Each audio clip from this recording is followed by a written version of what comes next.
আমাদের এই বাজারে যে কৃত্রিম সংকট, এই কৃত্রিম সংকটটা কিন্তু এসব অসাধু ব্যবসায়ীদের জন্য হচ্ছে। সিন্ডিকেট করে ব্যবসা করে প্রত্যেক দোকানে দোকানে 250-300 টাকা লিটার আমাদের কিনতে হয় পেট্রোল। এখানে 3000 লিটার তেল এখানে জব্দ হয়েছে, কিন্তু এই তেলটা আসলো কোথা থেকে এবং এই কালো বাজারিরা এই তেল কোথায় পায়? গাড়িগুলো যখন একটা ঢুকছে আমাদের প্রথম ফার্স্টে যে পিক আপ যেটা এটাই হয়েছে আপনার 6টার মতো তেল ছিল, 6টা ডাম্প ছিল।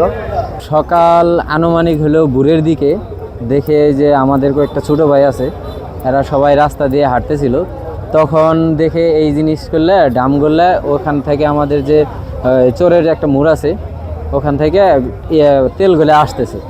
এখন আমাদের যে ছোটো ভাইগুলো আসছে এগুলো সবাই ধরছে, ধরার পরে বলতেছে কয় এগুলা তেল কোথায় নিয়ে যান, এগুলো কি?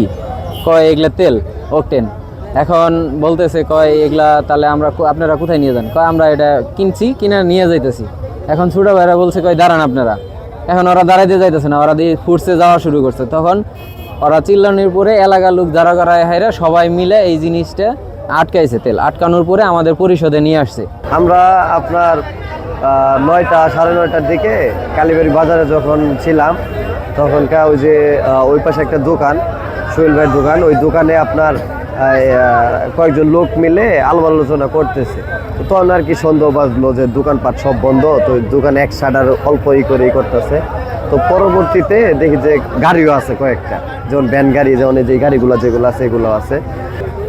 গাড়িগুলো যখন একটা ঢুকছে আমাদের প্রথম ফার্স্টে যে পিক আপ যেটা এটাই হয়েছে আপনার 6টার মতো তেল ছিল, 6টা ডাম্প ছিল।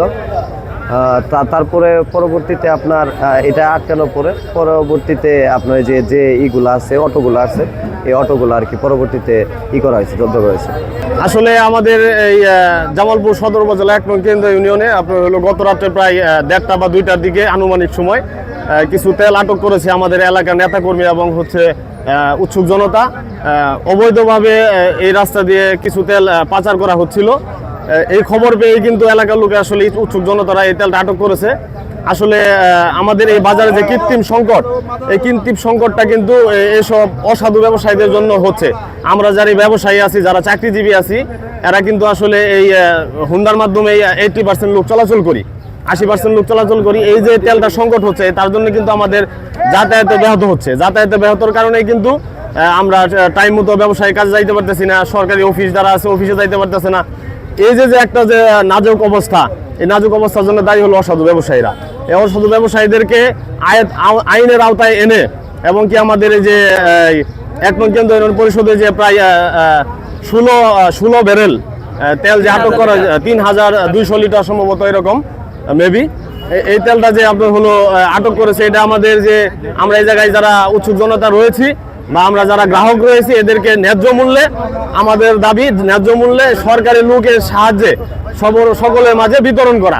এখানে আমাদের আসার উদ্দেশ্যটা হলো, এখানে আমরা পাম্পে যাই, দীর্ঘ লাইনের পর লাইন দাঁড়ানো লাগে, কিন্তু এইখানে কোনো নাই, ওই ডিপো নাই বা পাম্প নাই। কিন্তু এখানে আমরা জানি যে এখানে 3000 লিটার তেল এখানে জব্দ হয়েছে, কিন্তু এই তেলটা আসলো কোথা থেকে এবং এই কালো বাজারিরা এই তেল কোথায় পায়? আশা করি এই সরকার এর বিরুদ্ধে আশা করি ব্যবস্থা নেবে। আমরা চাই যে এই তেল আমাদের ভুক্তভোগী যারা আছে সবার মাঝে যেন সরকারি মূল্যে যেন বিতরণ করা হয়। আমরা এই আশায় এখানে দাঁড়িয়ে আছি। আমাদের দীর্ঘ লাইন আছে, রাস্তার 2 পাশ দিয়ে 2টা লাইন হয়েছে। দেখেন এখানেই হাজার হাজার গাড়ি দাঁড়িয়ে আছে। আমরা চাই এই তেল আমাদের মাঝে বিতরণ করা হোক।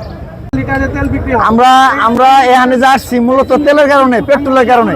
এখানে আমরা যে প্রত্যেক পাম্পে ই করি, কিন্তু আমাদের তেল দেয় না। কিন্তু এখানে যে জব্দ করছে এই তেলগুলা পাম্পের লোকেরা সারা কারা দিছে, সিন্ডিকেট করে ব্যবসা করে প্রত্যেক দোকানে দোকানে 250-300 টাকা লিটার আমাদের কিনতে হয় পেট্রোল অকটেন। আমরা এটার বিচার চাই যে এখানে যে জব্দ করা হয়েছে এই তেলটা কোথায়, কার কাছ থেকে নিয়ে আসলো আর কারা নিতেছে, আর এখন এখানে যে আটকানো হয়েছে এটা থেকে আমরা মূল্য যে ন্যায্য মূল্য আছে এই মূল্য হিসেবে আমরা এখান থেকে পেট্রোল চাই।